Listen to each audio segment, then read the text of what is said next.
Muchísimas gracias. En realidad es un placer estar aquí y no corrigiendo TFGs ni exámenes. Muchísimo mejor estar aquí. O sea que tengo que agradecer mucho a la organización su invitación, que para mí fue una sorpresa maravillosa. Bueno, vengo a contarles un problema, el problema de la luz en un lugar como Mallorca, ¿no? ¿Qué es lo que se encontró Antoni Gaudí cuando llegó a Mallorca? Y tuvo que intentar resolver este problema, ¿no? En un lugar que ya existía, en una catedral con siglos de historia, donde, claro, él no podía hacer lo que él quería. Entonces, lo que se plantea realmente es un problema. No es lo mismo construir un edificio de nueva planta e idear los vitrales, pensar la luz, etcétera, que tener que adaptarse a un edificio que ya existe, tan importante como una catedral. Por ello, pasaremos un poco por estos puntos, veremos cuál fue su, bueno, en qué nos hemos basado, cuál fue su plan de restauración, cuáles eran los puntos principales del problema y qué soluciones intentó darle él y después su sucesor, Joan Rubió, para llegar a la situación actual de la Catedral de Mallorca. Para investigar este tema tenemos muchas fuentes. Podemos partir de mucha documentación. Suerte tenemos en Mallorca de conservar gran parte de nuestros archivos, ya que la catedral, por ejemplo, tiene muchos de los archivos de obra, los libros de fábrica y mucha documentación que hace referencia justamente a los pagos, a los gastos, a todo lo que se estuvo registrando en la época en que Gaudí estuvo allí. Tenemos muchas fuentes archivísticas en el Archivo Capitular de Mallorca. También tenemos muchas fuentes bibliográficas, es decir, todos aquellos que han escrito sobre este tema, y cada vez son más.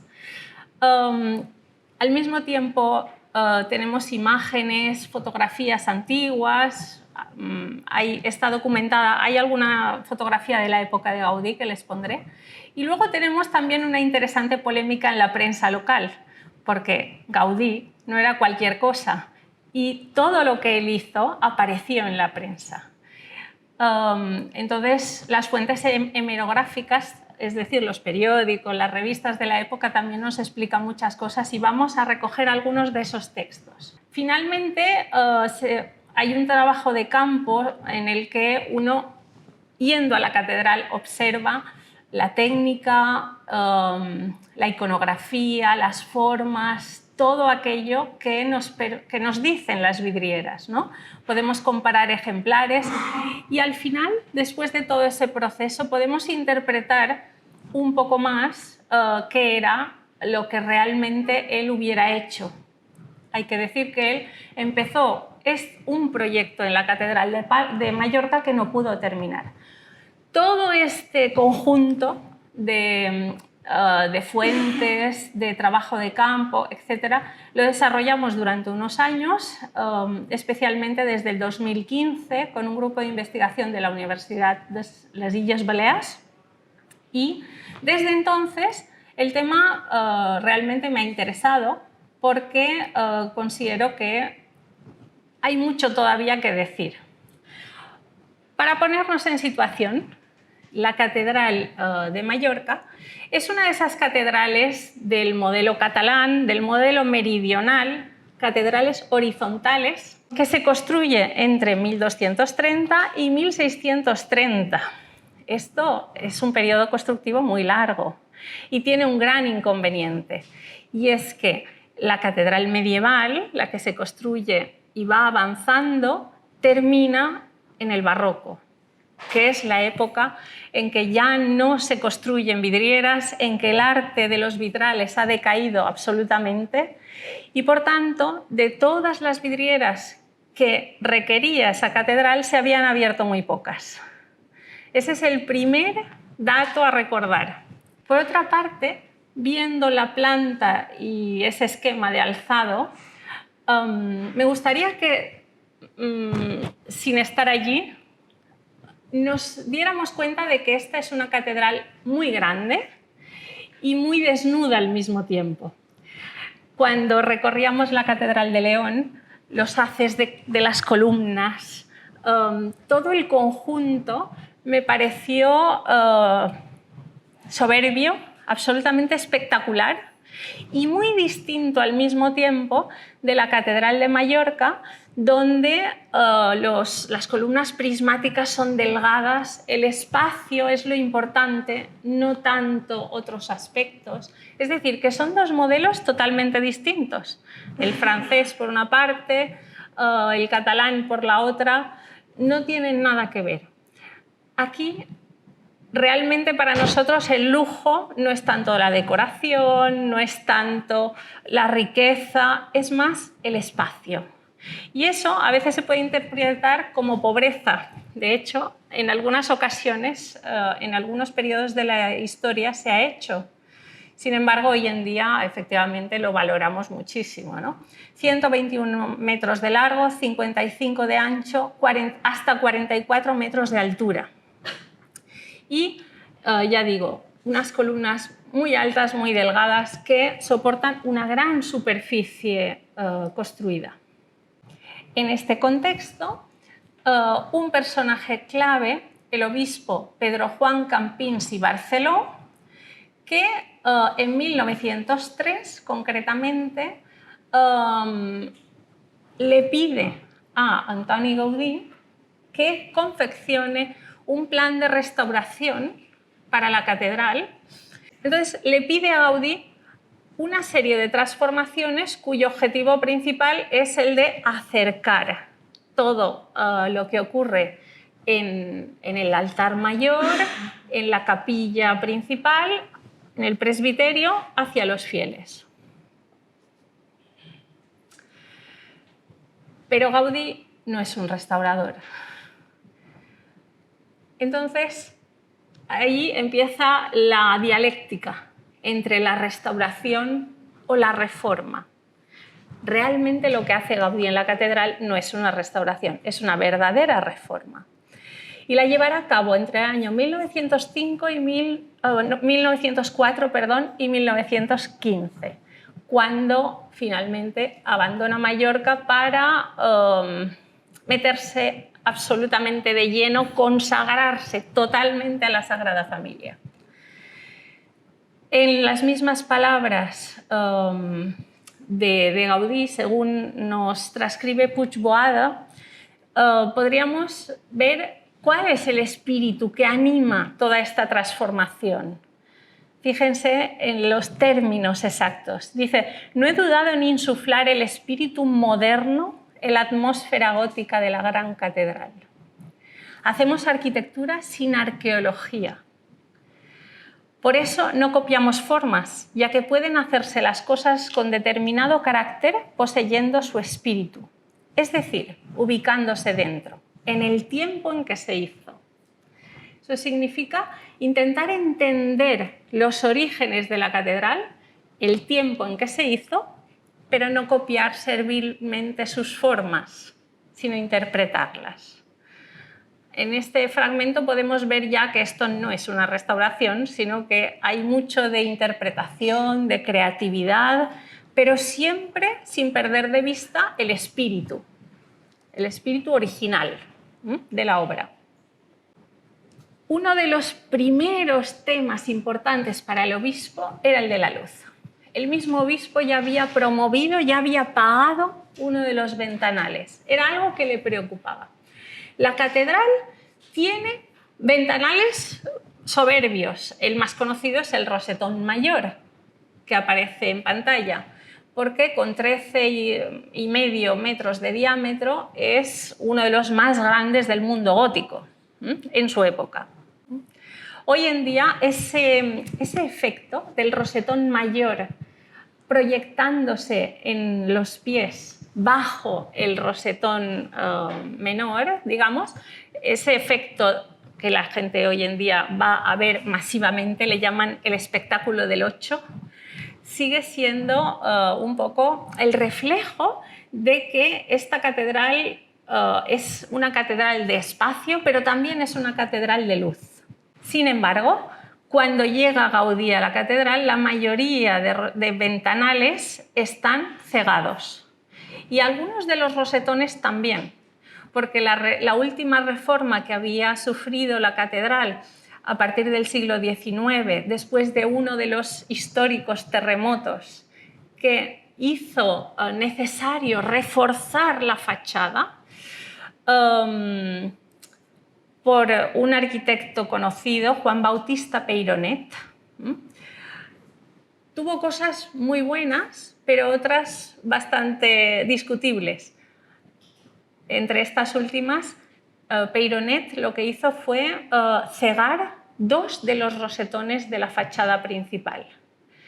Con lo cual, ese equilibrio entre 3 rosetones en la cabecera y 3 rosetones a los pies desapareció con esa reforma, ¿no?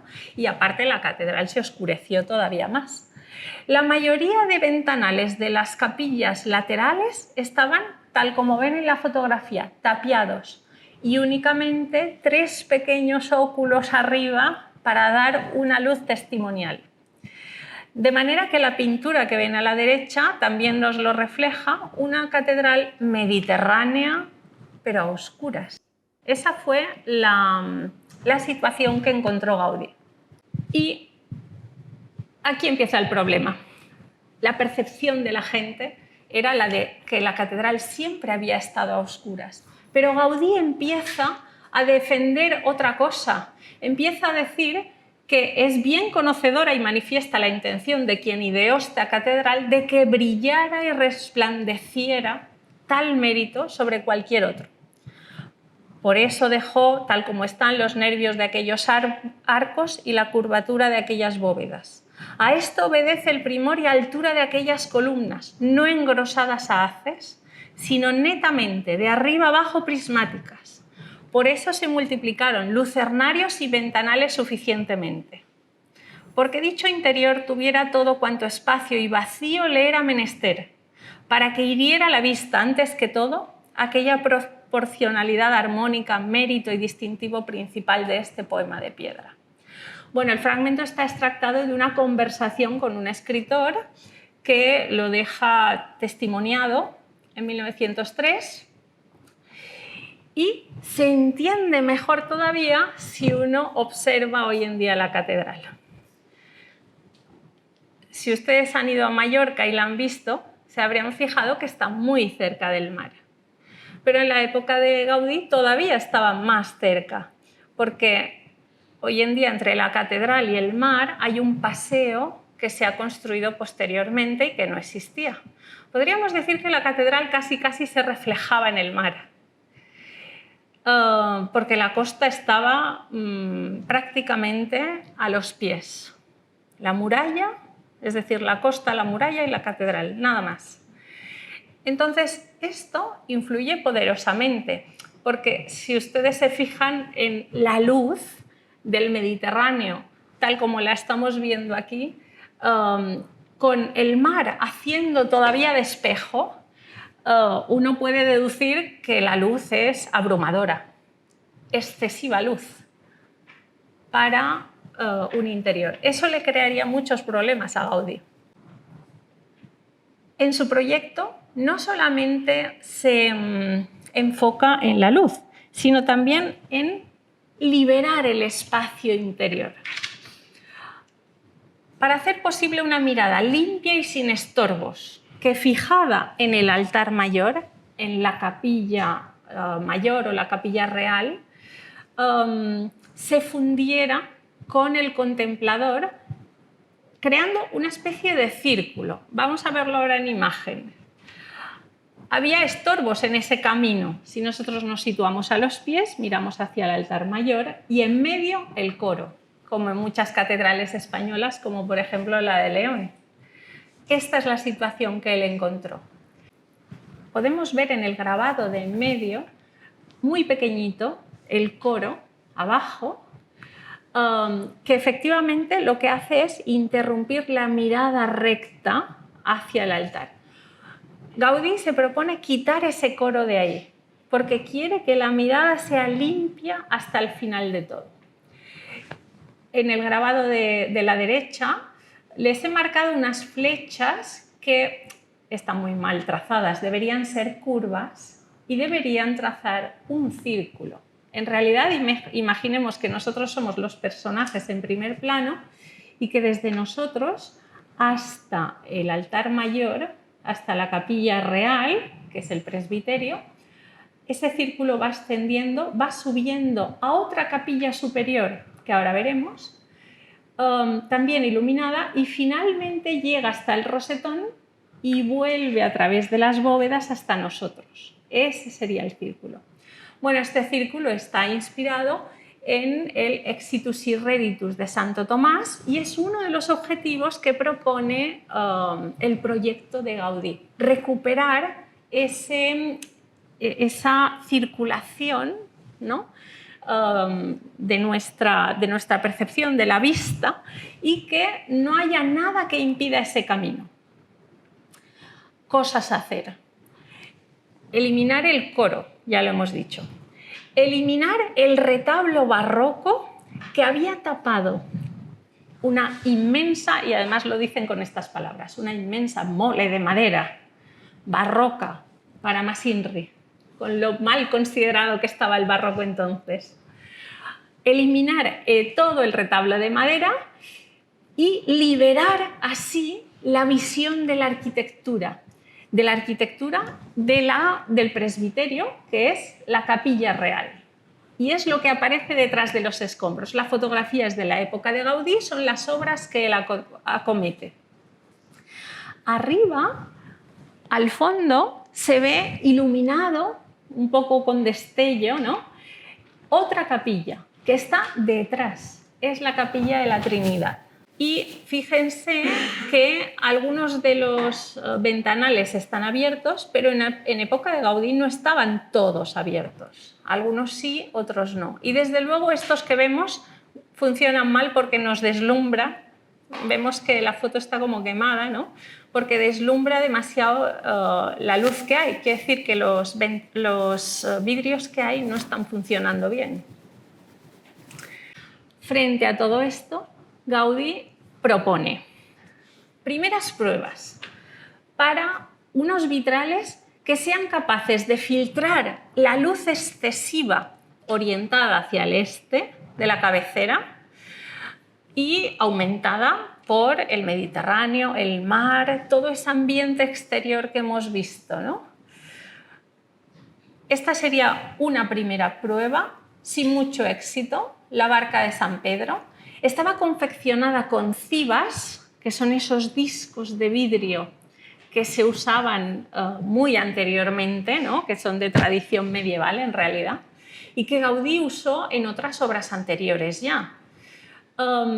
Entonces, si se fijan en la vidriera, toda la parte superior está hecha de cibas, algunas de ellas pintadas con una especie de estrellas imitando el cielo, otras verdes imitando las hojas, y en realidad esta prueba la hizo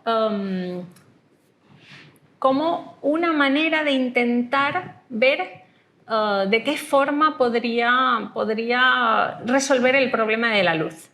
Esmaltes, grisalla, se retiran, por ejemplo, la parte de las estrellas es cómo se ha ido retirando todo lo que es la materia pictórica y queda el blanco. Entonces, toda esta prueba que hace la Casa Amigó de Barcelona, en realidad a Gaudí no le convenció en absoluto, porque por una parte conseguía una expresividad muy grande. Por ejemplo, los rostros de los dos personajes estaban muy estudiados. Él decía que quería inspirarse en la fisonomía, en los rostros de las gentes del lugar. Y las técnicas también tenían que ser técnicas propias. Quiere decir esto que no le valía importar técnicas, pues, de casas alemanas, de casas de fuera. Entonces, por una parte,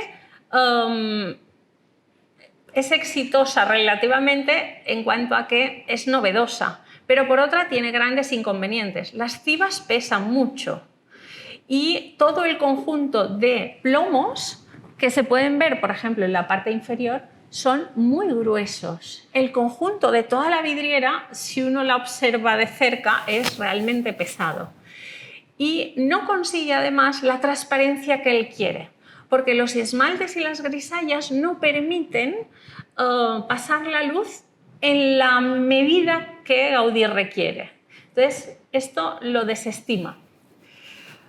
El vitral, por otra parte, tiene una historia interesante porque es un homenaje al obispo y lo hace de una manera fantástica. En lugar de poner un retrato del obispo o en lugar de poner el escudo, el blasón, que hubiera sido lo más habitual, coge una escena, la de la barca de San Pedro. Pedro era el nombre del obispo, y recrea en esta escena de la barca donde Pedro está con Cristo, con Jesús, funde el mástil de la vela con un árbol. Ese árbol no es cualquier árbol, es un pino. Y alrededor, a los lados, hay otros dos troncos que suben hacia arriba y que se funden arriba con los verdes, creando un campo de pinos. Campins, en catalán, campo de pinos. Finalmente, Barceló es el segundo apellido del obispo. El escudo heráldico Barceló se representa mediante una barca, con lo cual hace un homenaje al obispo absolutamente hermético. Nadie podría reconocerlo sin atender a todos estos detalles. En eso es muy interesante lo que hablábamos hoy a la hora de comer de su hermetismo, ¿no? Que muchas veces está escondiendo mensajes. En primer lugar está el mensaje religioso, pero detrás está el homenaje al obispo en concreto. Siguiente estadio. Ahora sí, Gaudí se arriesga a un nuevo sistema de confección de vidrieras que será el más personal y más arriesgado realmente de todos los que hizo en sus edificios. La técnica parece que no es una invención suya, sino que la copia de alguna forma ya había sido inventada, la utilizaba Tiffany y la había divulgado a partir de la iglesia de San Michael en Nueva York. Había llegado a España a través de una revista, la revista Arquitectura y Construcción, y puede que Gaudí o sus colaboradores tuvieran acceso a esta información. La primera imagen tiene que ver con Tiffany y su uso de esta tricromía. Y en las siguientes vamos a intentar explicarla. Tengo que decir que yo no soy experta en técnica, voy a hacerlo lo más fiel que pueda, pero seguro que hay especialistas muchos mejores que yo para explicar esto. En síntesis, la tricromía consiste en superponer capas de vidrio para intentar que cada una de las capas superpuesta con otras vayan filtrando esa luz tan excesiva que había en la Catedral de Mallorca, pero sin perder transparencia, que era lo que ocurría cuando se añadían esmaltes, etcétera, etcétera. Entonces, 3 vidrios doblados, comúnmente conocidos como vidrios plaqué, de colores primarios, uno rojo, uno azul y uno amarillo, uno delante del otro, y todavía se pueden superponer 2 más de protección, uno delante, otro detrás, en fin.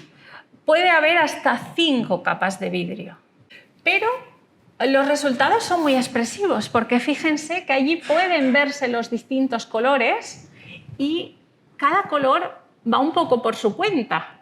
Quiero decir que el plomo va por fuera y los colores van creando distintas capas muy expresivas. Así veríamos la técnica de cerca, es uno de los vidrios que hace Gaudí, y Si ahora pudiéramos nosotros hacer un ejercicio práctico aquí, con 3 vidrios y cortarlos con la forma distinta, tenemos que imaginarnos que para hacer una forma, para hacer una mano, por ejemplo, pues quizá yo podría decidir que la zona más iluminada sería de un color, la zona intermedia sería de otro y en la zona más oscura superpondría los 3, por ejemplo, ¿no? Entonces, lo que hay que hacer es cortar los 3 vidrios con 3 plantillas distintas, con 3 formas distintas, de modo que cuando se superponen, al final tenemos la imagen. Eso requiere una abstracción brutal, ¿no? y un procedimiento muy largo. Bueno, he hecho la foto desde detrás para que se vea lo reforzado que es el bastidor, lo reforzado que tiene que ser el bastidor que aguanta todo este conjunto de placas de vidrio. En las primeras pruebas que hace Antoni Gaudí se ven representados San Pablo, esto sería perteneciente al ciclo de la Regina Apostolorum, Reina de los Apóstoles. Lo fabrica la Casa Amigó de Barcelona en 1903 y fíjense en los detalles. En la primera imagen podemos ver la tricromía porque vamos viendo cómo el vidrio se va superponiendo a capas, pero justo debajo de esa mancha de color amarilla hay otra verde donde el vidrio no está hecho en tricromía. Es otro tipo de vidrio que es el vidrio catedral, muy conocido por la gente que estudia las vidrieras, muy utilizado en la época modernista y que se combina. Eso lo que consigue es abaratar un poco el precio y que no pese tanto, porque si todo fuera tricromía sería pesadísimo. En la segunda imagen, fíjense que la cara está hecha con tricromía, porque vamos viendo las distintas capas de vidrio, amarillo, azul, la barba, ¿lo ven? Blanco. Y sin embargo, arriba, más alejado, verde, está el vidrio catedral, por ejemplo. Es decir, que se van combinando zonas con uno u otro vidrio según interesa. También es interesante en esta imagen ver que el plomo va perfilando perfectamente las formas, va siguiendo perfectamente las formas, cosa que no siempre será así. Este es el siguiente ensayo, más libre que el anterior.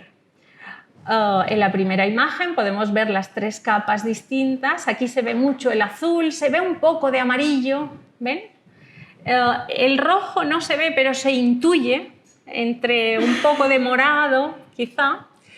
Y luego se ven cosas muy expresivas. Por ejemplo, este león tiene toda una parte de vidrios verdes que están tratados de otra forma, que no es tricromía y que es como muy abstracto en realidad, ¿no? Lo que hace es combina distintos sistemas.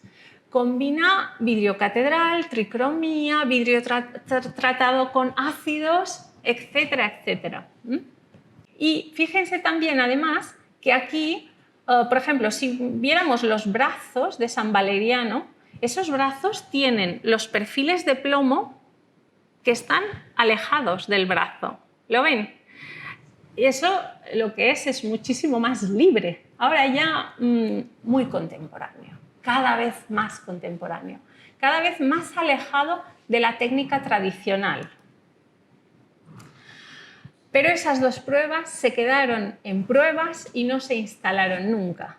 Las que sí que se instalaron son las que vemos a continuación. El rosetón sobre la Capilla Real, o dentro de la Capilla Real, dedicado a la Reina de los Ángeles, con dibujo de Joaquín Torres García, Jaume Llongueras y Iu Pascual, que son los 3 dibujantes que trabajan la tricromía con Gaudí. De nuevo lo hace la Casa Amigó. El coste es elevado, pero no excesivo respecto a otros ejemplares que ahora veremos porque hay poco vidrio. Hay más tracería en realidad, ¿no? Y están hechos con tricromía. Si nos fijamos, el diseño es muy contemporáneo, mucho. De hecho, esa síntesis, el sintetizar una cara simplemente con la luz y la sombra, eso en una catedral, la verdad, eso es muy extraño. Es un lenguaje muy contemporáneo que no era habitual para nada. Otro ejemplar de los instalados, Reina de los Confesores. De nuevo, la Casamigo, los mismos dibujantes, y fíjense ahora en el detalle de los tres santos que culminan el ventanal. El plomo ya ni siquiera sigue las formas, se ha convertido en una especie de retícula. Llega a tal nivel de abstracción que muchas veces se ha criticado esto como si decir, pero es que estas sotanas o estos hábitos ya no sabemos ni lo que son, porque ocupan la vidriera entera. ¿Dónde está el brazo? ¿Dónde está el hombro? ¿No? Es, bueno, un aspecto un poco controvertido, es verdad, pero desde luego demuestra lo contemporáneo, no solo en la técnica, sino también en la forma, en el diseño, ¿no? En la manera de hacer. Y inscripciones que nos van identificando a cada uno de los personajes. Esta es una de las costumbres de Gaudí. Él utiliza inscripciones en muchísimos lugares, en arquitectura, etcétera, etcétera, que en las vidrieras y en la Catedral de Palma será muy interesante. Algunos detalles para ver cómo la tricromía consigue esas gradaciones lumínicas, esa riqueza. Lo que siempre se le ha valorado a Gaudí es la gran riqueza. Claro, teniendo en cuenta que el vidrio a la masa, el vidrio medieval, tenía, como nos explicaban el otro día, la riqueza de poder dejar pasar la luz más o menos según la capa de vidrio, de no ser exactamente siempre igual. ¿Cuál era el gran problema del vidrio de final del 19 y de principios del 20? Pues que es un vidrio liso, que no tiene esa riqueza de tonalidades, que es mucho más plano. Entonces Gaudí lo que intenta es enriquecerlo. Y no solo enriquecerlo, sino también que filtre ese gran exceso de luz que tiene en Mallorca en particular. De ahí sus pruebas y su insistencia en seguir todo ese proceso. El otro vitral que también se instaló es el de Reina de las Vírgenes, también en la Capilla Real, mismos dibujantes, mismo sistema de fabricación y si se fijan en los detalles también con un lenguaje muy sintético y muy contemporáneo. Muy interesante cómo sintetiza un motivo que se repite mucho en este vitral, pero también en el de los confesores, que es los elementos vegetales, la naturaleza.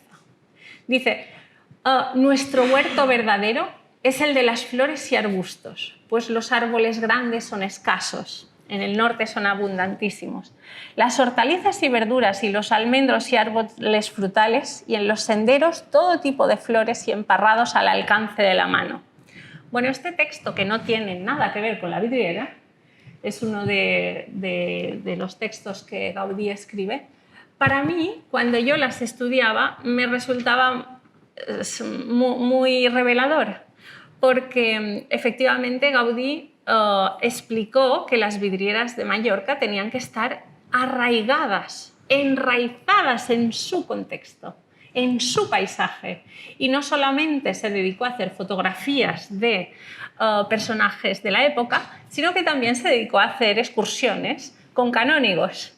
Y fruto de todo esto, yo creo que consigue de alguna manera que todos estos elementos vegetales no sean cualquier cosa, ¿no? Sino que formen parte de este paisaje mediterráneo que envuelve a la catedral.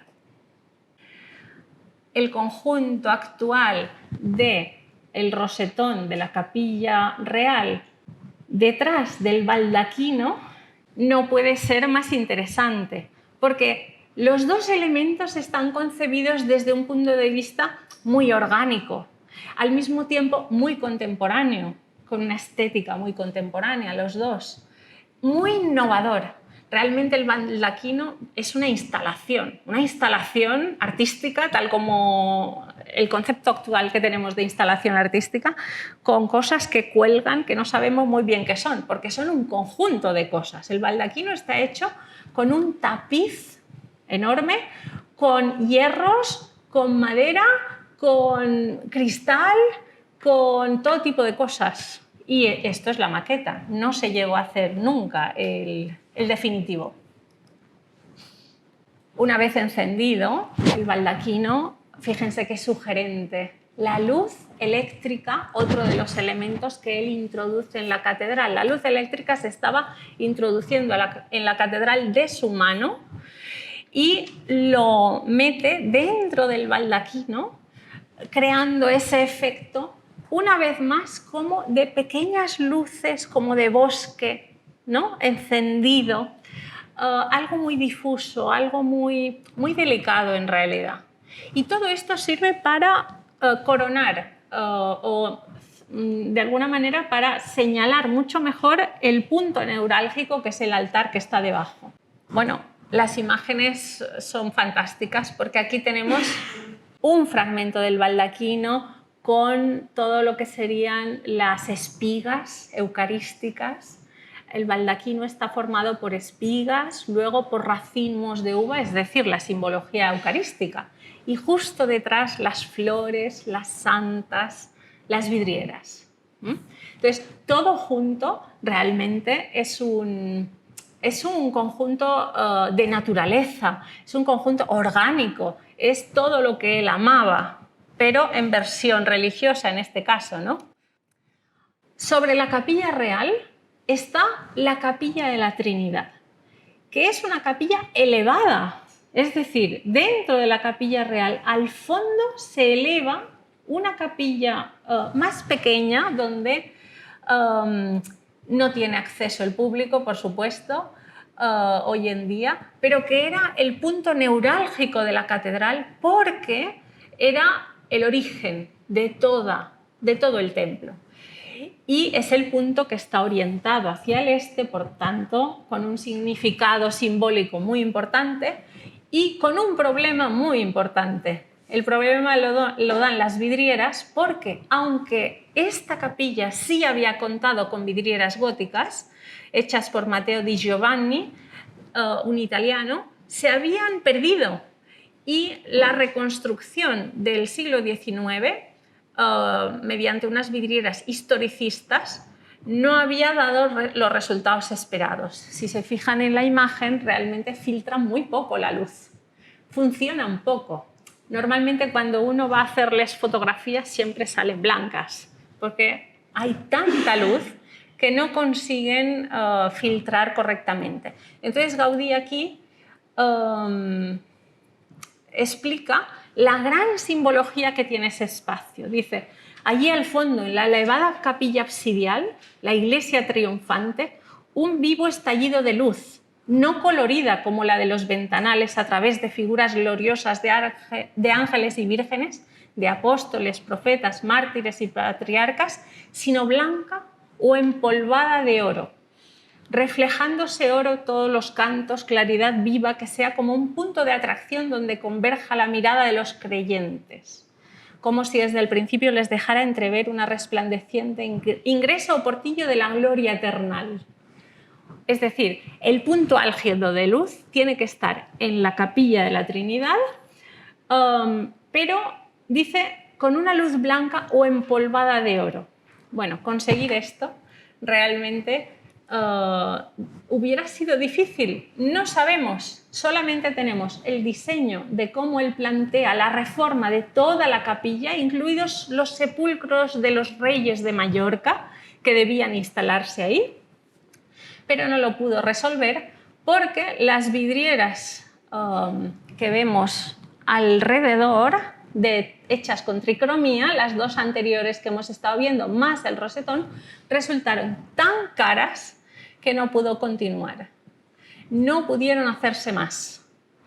Entonces, esta capilla se quedó con los vidrios que ya tenía, estos historicistas del siglo XIX, y el resultado es el que ven. Podemos comparar perfectamente cómo filtran las de Gaudí y cómo no filtran las otras, ¿verdad? En 1915, Antoni Gaudí deja la catedral y lo más espectacular es esa gran reforma hecha en el altar mayor, con todos los elementos que hemos ido viendo, con la luz artificial, que esta mañana también hemos visto, y con el coro retirado, que ahora ya ven puesto a los lados. El coro de canónigos está a los lados de la capilla real. Entonces ha conseguido esa mirada limpia, esa limpieza del espacio. Pero una vez hecho esto y dejando la catedral, queda a cargo de la reforma su discípulo, Joan Rubió i Bellver, un arquitecto también catalán, discípulo colaborador, que siendo de nuevo nombrado el director de obras después de la marcha de Gaudí, se encargará hasta 1931. Entonces, el valor que tiene Joan Rubió, que por supuesto no es Gaudí ni tiene su genialidad, es que intentó empaparse muchísimo de todo el espíritu de Gaudí, estuvo desde el principio y estudió profundamente el edificio para intentar continuar con el proyecto. Él explica que la catedral es paradigma de una tipología basada en la simplicidad estructural y lo defiende a muerte. La primera oportunidad que tiene de cambiar algo es el incendio de 1912 de una capilla lateral, la capilla de San Bernardo. El retablo barroco se deshace en trozos, hay que quitarlo, hay que poner uno nuevo y la mayoría de vitrales de las capillas laterales no habían sido abiertos jamás, entre otras cosas porque los retablos las tapaban. Esa es su oportunidad para, quemado el retablo anterior, poner otro retablo mucho más bajito que respetara las vidrieras para poderlas abrir, que no estaban abiertas. Entonces, esto hace. Y encarga unos bocetos que hoy en día, muy gentilmente, me cedió la Casa Bonet de Vitrales de Barcelona, unos bocetos para unos nuevos vitrales con tres propuestas distintas. Tricromía, 24.000 pesetas. Procedimiento mixto, una solución un poco de compromiso, 15.000 pesetas. Vidrio corriente, 10.000 pesetas. Bueno, el Cabildo, había diversidad de opiniones. Al final el Cabildo decidió optar por el procedimiento mixto. Es decir, combinar vidrios plaqué, vidrios americanos e impresos y matizarlos con esmalte y grisalla. Es decir, la tricromía era demasiado cara. La denegaron, aunque Rubió estuvo insistiendo en el tema durante mucho tiempo.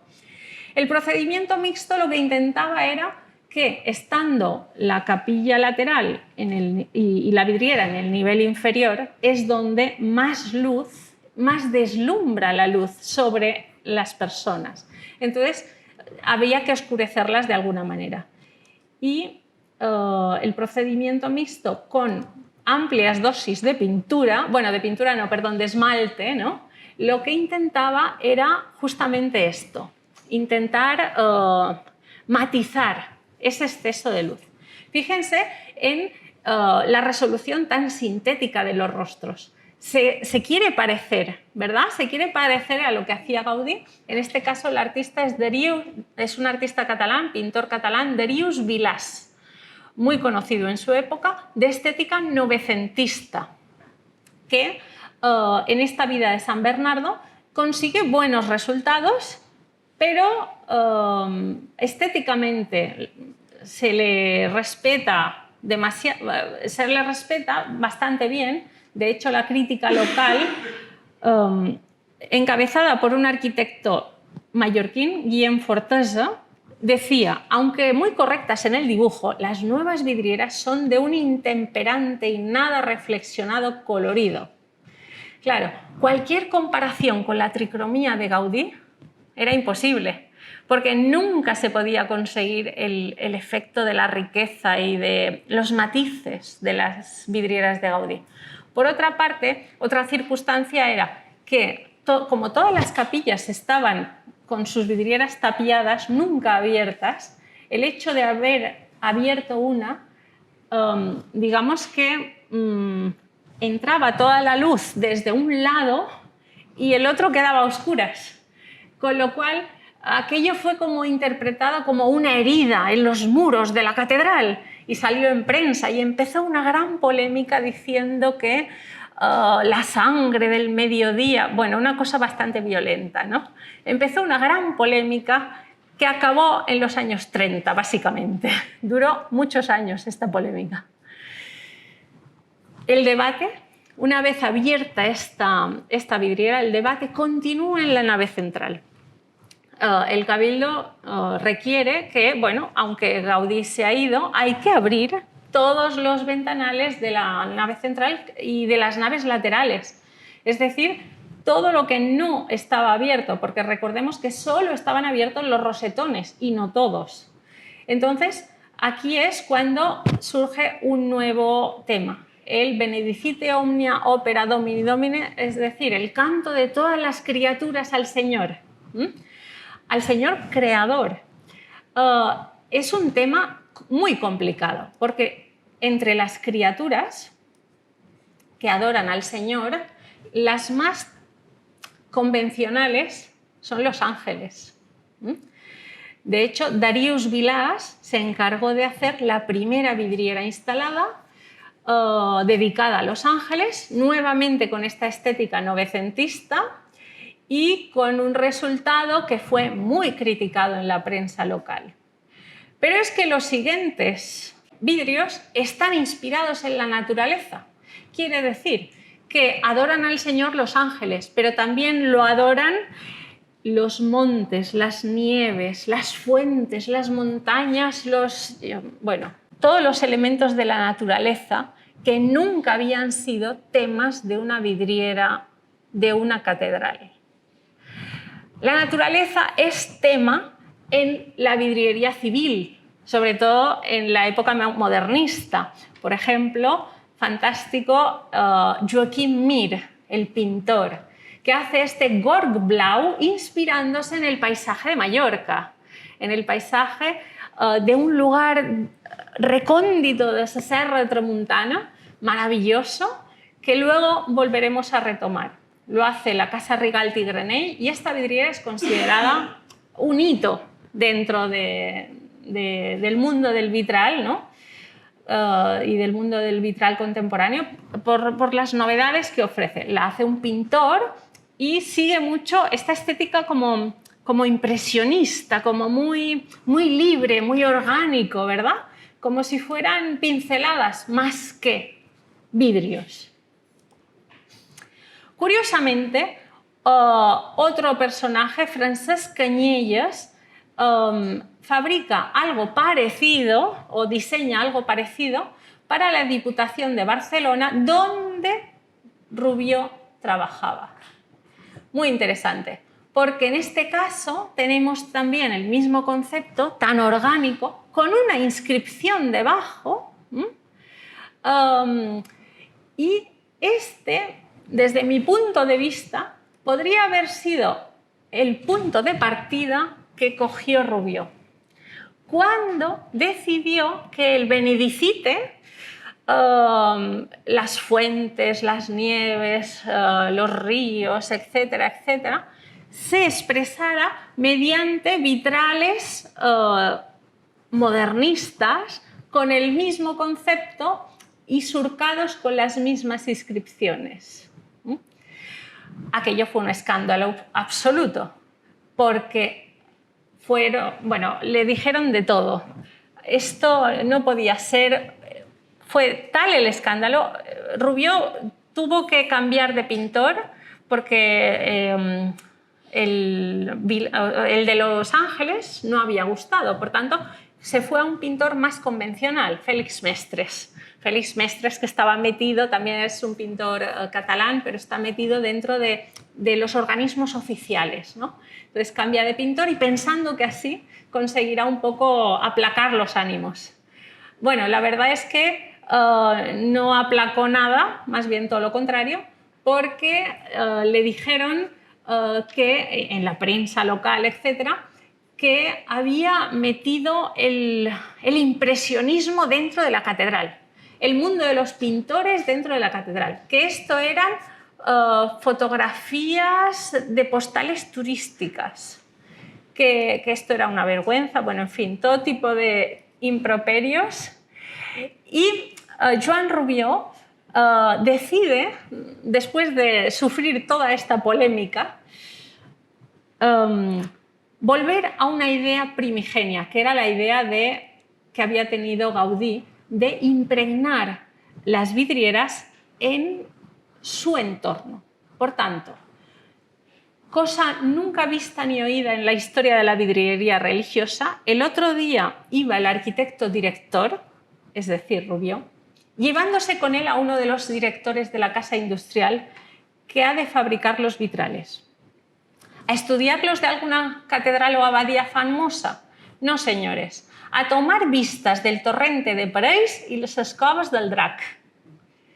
Es decir, se lo llevó a coger las mejores vistas de Mallorca. Esa Serra Tramuntana, las cuevas del Drac.